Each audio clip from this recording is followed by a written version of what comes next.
प्रिय विद्यार्थियों, आज हम बीए पार्ट फर्स्ट ईयर का सेकंड पेपर भारत में समाज के अंतर्गत नया अध्याय शुरू करेंगे। एमएन श्रीनिवास का संस्कृतिकरण। भारतीय समाज में सामाजिक परिवर्तन एक विस्तृत एवं महत्वपूर्ण विषय है। इस पर अनेक समाज शास्त्रियों एवं सामाजिक मानव शास्त्रियों ने बहुत कुछ लिखा है। भारतीय समाज में सामाजिक परिवर्तन की कई महत्वपूर्ण प्रक्रियाएं कार्य करती रही हैं, जैसे संस्कृतिकरण, पश्चिमीकरण, नगरीकरण, लौकिकीकरण, औद्योगिकरण आदि आदि। भारतीय सामाजिक मानवशास्त्री एवं समाजशास्त्री मैसूर नरसिम्हाचार्य श्रीनिवास ने हिंदू जाति व्यवस्था एवं संरचना में परिवर्तन के अध्ययन के लिए संस्कृतिकरण एवं पश्चिमीकरण के संप्रत्ययों को 1952 में विकसित किया। संस्कृतिकरण संप्रत्यय का विकास। एमएन श्रीनिवास ने भारतीय समाज के सामाजिक सांस्कृतिक परिवर्तन की प्रक्रिया के अध्ययन के लिए संस्कृतिकरण संप्रत्यय का विकास किया।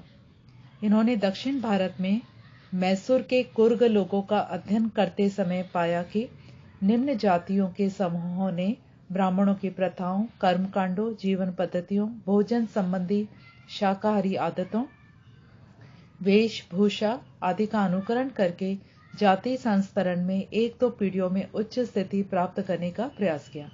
प्रारंभ में श्रीनिवास ने निम्न जातियों द्वारा ब्राह्मणों की संस्कृति के अनुकरण की प्रक्रिया की व्याख्या करने के लिए ब्राह्मणीकरण संप्रत्यय या अवधारणा का प्रयोग किया था, लेकिन बाद में उन्होंने पाया कि निम्न जातियां ब्राह्मणों के अलावा अन्य उच्च जातियों की संस्कृति का भी अनुकरण करती हैं, जिस प्रक्रिया की व्याख्या ब्राह्मणीकरण द्वारा स्पष्ट नहीं हो पाती है। इसलिए उन्होंने ब्राह्मणीकरण के स्थान पर संस्कृतिकरण संप्रत्यय को अधिक विस्तृत एवं उपयुक्त पाकर इसका प्रयोग करना प्रारंभ किया। संस्कृतिकरण की परिभाषा। श्रीनिवास के अनुसार एक निम्न जाति एक या दो पीढ़ियों में शाकाहारी बनकर, मद्यपान को छोड़कर तथा अपने कर्म कांड एवं देवगण का संस्कृतिकरण करके संस्तरण की प्रणाली में अपनी स्थिति ऊंची उठाने में समर्थ हो जाती है। संक्षेप में, जहां तक संभव हो ब्राह्मणों की प्रथाओं, अनुष्ठानों एवं विश्वासों को अपना लेती है। साधारणतः निम्न जातियों के द्वारा ब्राह्मणों की जीवन प्रणाली को प्रायः अपना लिया जाता है, यद्यपि सैद्धांतिक रूप से यह वर्जित था। संस्कृतिकरण वह प्रक्रिया है जिसके द्वारा एक निम्न हिंदू जाति या जनजाति या अन्य समूह अपनी प्रथाओं, कर्मकांडों, विचारधाराओं, जीवन के तरीकों को उच्च और अधिकतर द्विज जाति की दिशा में बदलती है। सामान्यतः ऐसे परिवर्तनों के बाद निम्न जाति जातीय संस्तरण की प्रणाली में स्थानीय समुदाय में उसे परंपरागत रूप से जो स्थिति प्राप्त है उससे उच्च स्थिति का दावा करने लगती है। सामान्यतः बहुत दिनों तक, बल्कि वास्तव में एक दो पीढ़ियों तक दावा किए जाने के बाद ही उसे स्वीकृति मिलती है। संस्कृतिकरण की विशेषताएं। इसकी निम्नलिखित विशेषताएं हैं। नंबर 1, सामाजिक एवं सांस्कृतिक परिवर्तन का सिद्धांत। मिल्टन सिंगर ने कहा है कि एमएन श्रीनिवास का संस्कृतिकरण का सिद्धांत भारतीय सभ्यता में सामाजिक सांस्कृतिक परिवर्तन का अत्यंत विस्तृत रूप से स्वीकृत मानवशास्त्रीय सिद्धांत है। यह समाज और संस्कृति में होने वाले परिवर्तनों का उल्लेख करता है। नंबर 2, संस्कृतिकरण की इकाई समूह। संस्कृतिकरण की प्रक्रिया का संबंध किसी अकेले व्यक्ति या परिवार से नहीं होता है, बल्कि एक समूह से होता है। निम्न जाति का कोई एक व्यक्ति या परिवार इकाई के रूप में ऊंची प्रस्थिति प्राप्त नहीं कर सकता। अगर कोई ऐसा करेगा तो वह समाज में अलग थलग पड़ जाएगा तथा उसके परिवार के सदस्यों का विवाह होना असंभव हो जाएगा।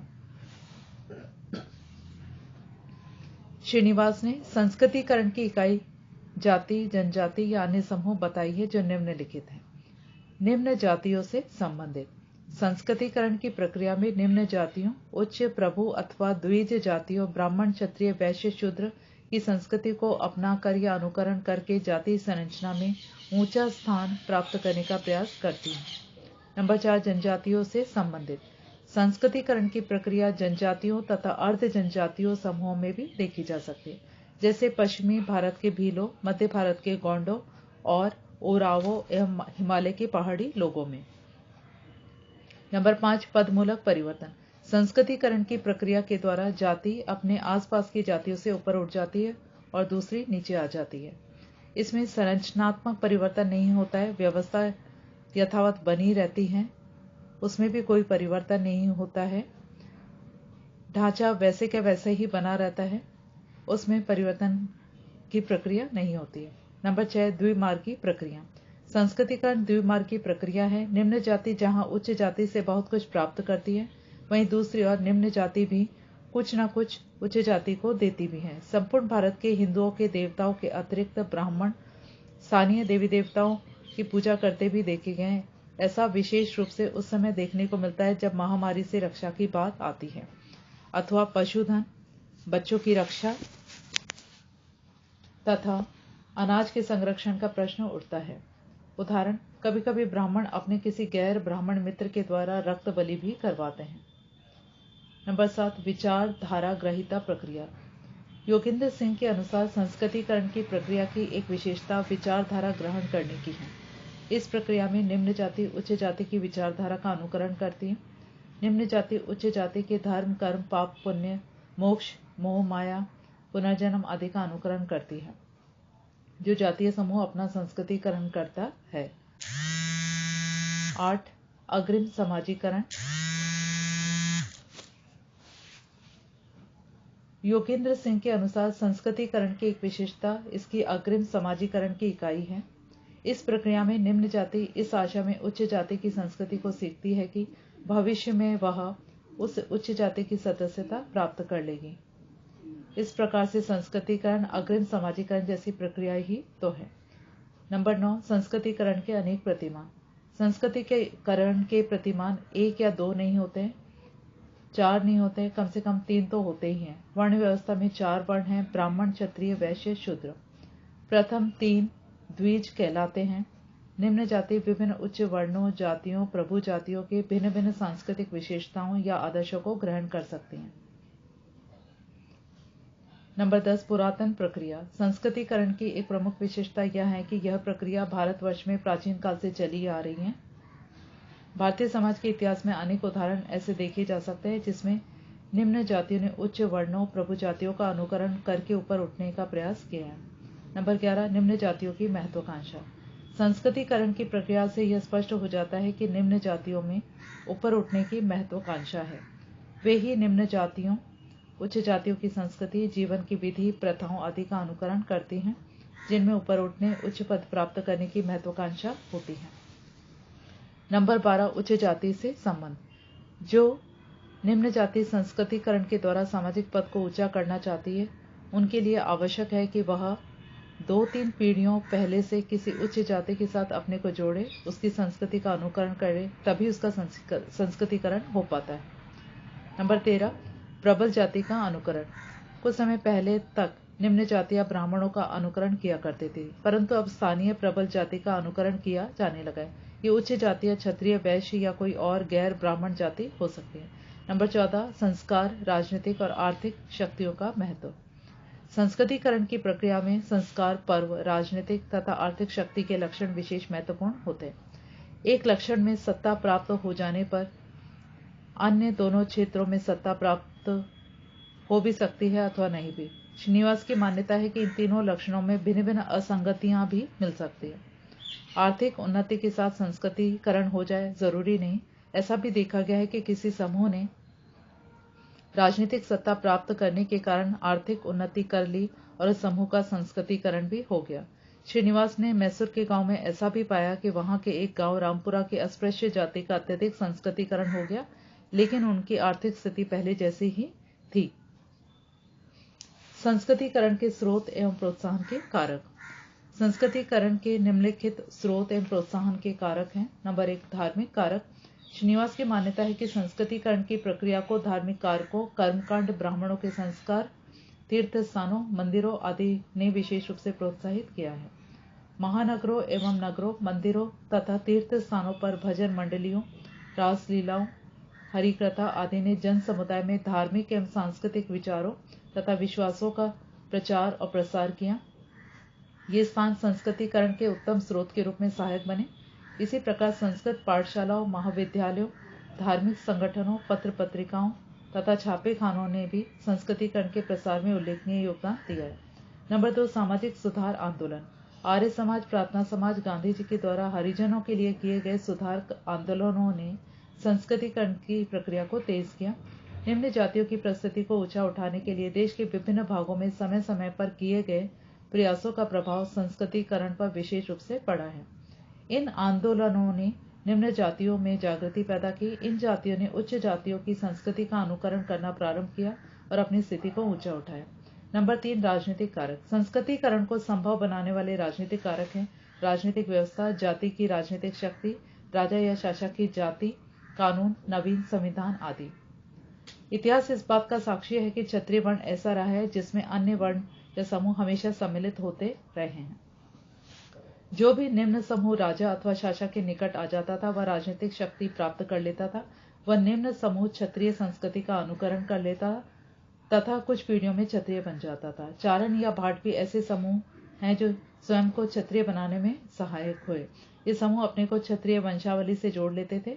उन्हीं की तरह वे धार्मिक अनुष्ठान करते थे। स्वतंत्र भारत के नवीन संविधान तथा समय समय पर पारित अधिनियमों ने भी संस्कृतिकरण की गति को गति प्रदान की है। 1950 में नवीन संविधान लागू किया गया जिसमें धर्म, जाति, लिंग, भाषा, रंग, प्रजाति के आधार पर सभी को समान अधिकार प्रदान किए गए तथा भेदभाव करना कानूनी अपराध घोषित किया गया। 1955 में अस्पृश्यता निवारण अधिनियम के द्वारा छुआछूत को कानूनन समाप्त कर दिया गया। इसकी पालना न करना दंडनीय अपराध है। हिंदू विवाह अधिनियम 1955, विशेष विवाह अधिनियम 1954 के द्वारा अंतर जातीय विवाहों को कानूनी स्वीकृति प्रदान कर दी गई। इस प्रकार के कानूनी प्रावधानों ने निम्न जातियों को संस्कृतिकरण करने के लिए प्रोत्साहित किया। आर्थिक कारक।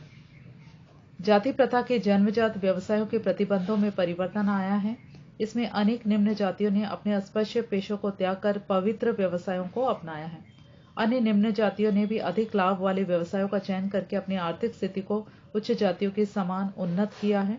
इस प्रकार नवीन आर्थिक व्यवस्था ने संस्कृतिकरण की प्रक्रिया में सहायक कारक एवं स्रोत का कार्य किया है। नंबर 5, नगरीकरण एवं औद्योगिकरण। देश में नगरीकरण और औद्योगिकरण के कारण अधिकांश जनसंख्या गांवों से नगरों में आती जा रही है। नगरों में जातीय भेदभाव गांवों की तुलना में कम मिलता है। कल कारखानों में सभी जातियों के लोग व्यवसाय करते हैं, साथ साथ काम करते हैं। इससे निम्न जातियों पर जातीय बंधन कम शिथिल होते जा रहे हैं।